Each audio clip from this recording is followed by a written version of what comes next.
Class 11th अपना topic चल रहा था MOT, molecular orbital theory. Hindi में अपन ने बोला था अणुकक्षक सिद्धांत। इसका मैंने आपको लास्ट वीडियो के अंदर एक डायग्राम बताया था, आप वो डायग्राम अच्छे से देखना, C2 का था। अब देखो आप कार्बन का इलेक्ट्रॉनिक कॉन्फ़िगरेशन कैसे लिखते हो, 1s2 2s2 2p2। ये तो बात होगी पीरियोडिक टेबल के अकॉर्डिंग आप एक एटम का, परमाणु का इलेक्ट्रॉनिक विन्यास, इलेक्ट्रॉन कॉन्फ़िगरेशन कैसे लिख रहे हो।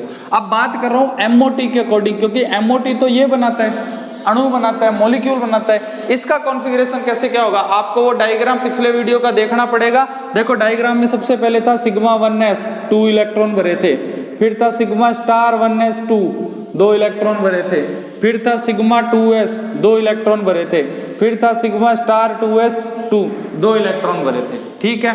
फिर था पाई 2px, फिर था पाई 2py। अब टोटल इलेक्ट्रॉन गिनो पहले तो 2 4 6 8, आपको कितने इलेक्ट्रॉन चाहिए यहाँ पे, टोटल 12। तो 2 इलेक्ट्रॉन इसमें डाले थे और 2 इलेक्ट्रॉन इसमें डाले थे। हुंड के रूल से इलेक्ट्रॉन भरने होते हैं, ये भी ध्यान रखना। तो ये हो गया C2 का इलेक्ट्रॉनिक विन्यास। अब देखो आपसे एक तो क्वेश्चन पूछा जाता है, C2 का बॉन्ड ऑर्डर बताओ, बॉन्ड ऑर्डर बताओ, मतलब इसका बंध क्रम बताओ, इसका बंध क्रम बताओ। तो बंध क्रम निकालने का, बॉन्ड ऑर्डर निकालने का सूत्र होता है NB माइनस NA/2। यहां पर NB क्या है, बंदी इलेक्ट्रॉन की संख्या, मतलब बॉन्डिंग इलेक्ट्रॉन, बॉन्डिंग इलेक्ट्रॉन मतलब जो आपने डायग्राम बनाया था ये वाला, जिसमें आपने स्टार लगाया था वो तो था विपरीत बंदी, और जिसमें आपने स्टार नहीं लगाया था वो था बॉन्डिंग ऑर्बिटल।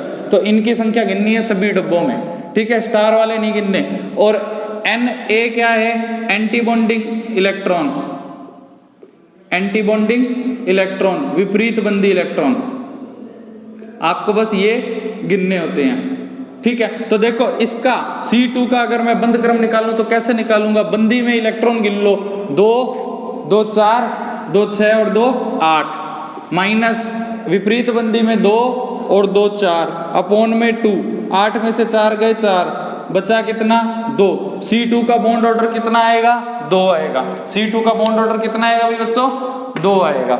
आगे बात समझ में, ये चीज होता है एमओटी। अब एक एग्जांपल से और बताता हूं, ये कार्बन का एग्जांपल था, अब मैं आपको हाइड्रोजन के एग्जांपल से ही समझाता हूं वापस। छोटा एग्जांपल अब बताऊंगा, क्योंकि बड़े डायग्राम के पीछे मैंने आपको ये सारी चीज बताई थी। जैसे H2 है, H2 का अगर आप डायग्राम बनाओ तो ये बनेगा, एक H ये रहा, एक H ये रहा, H का 1s ये रहा, इस H का 1s ये रहा, ठीक है। इसमें एक इलेक्ट्रॉन और इसमें भी एक इलेक्ट्रॉन, क्योंकि H2 में कितने इलेक्ट्रॉन है, 2 इलेक्ट्रॉन है। एक H में एक इलेक्ट्रॉन, तो H2 में कितने हो गए, 2 इलेक्ट्रॉन हो गए। तो 2 इलेक्ट्रॉन जब आप भरोगे तो ये तो है सिग्मा 1s, ये आपका क्या है सिग्मा स्टार 1s। तो एक और एक 2 इलेक्ट्रॉन यहां पर आ गए, तो H2 का कॉन्फ़िगरेशन क्या हो जाएगा, सिग्मा 1s2 हो जाएगा। अब बताओ इसका बॉन्ड ऑर्डर क्या होगा, बंध क्रम क्या होगा। फॉर्मूला आपको याद है, बॉन्डिंग ऑर्बिटल में 2 इलेक्ट्रॉन है, एंटी बॉन्डिंग में है ही नहीं, 2 से 2 का भाग दिया 1, 2 से 2 का भाग दिया तो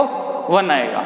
आगे बात समझ में, H2 का बॉन्ड ऑर्डर कितना आया, 1। ऐसे ही आप बात करो हीलियम 2, ठीक है। तो देखो हीलियम 2 क्या हो गया, ये हीलियम है, ये हीलियम है, ठीक है। और इसमें आपने 2 इलेक्ट्रॉन यहां डाले, 2 इलेक्ट्रॉन यहां डाले, तो 4 इलेक्ट्रॉन ये चले गए, ठीक। तो हीलियम का कॉन्फ़िगरेशन क्या हो जाएगा, sigma 1s2 sigma star 1s2, और आपने क्या करा, बॉन्डिंग में से ये घटा दो, 2 से 2 का भाग दे दो, 0 आएगा। मतलब He2 कभी भी आपको बना हुआ नहीं मिलेगा, ठीक है। आज की वीडियो में इतना ही टॉपिक करा रहा हूँ, नेक्स्ट वीडियो भी आपको दूंगा, उसमें इसके और एग्जाम्पल कराऊंगा।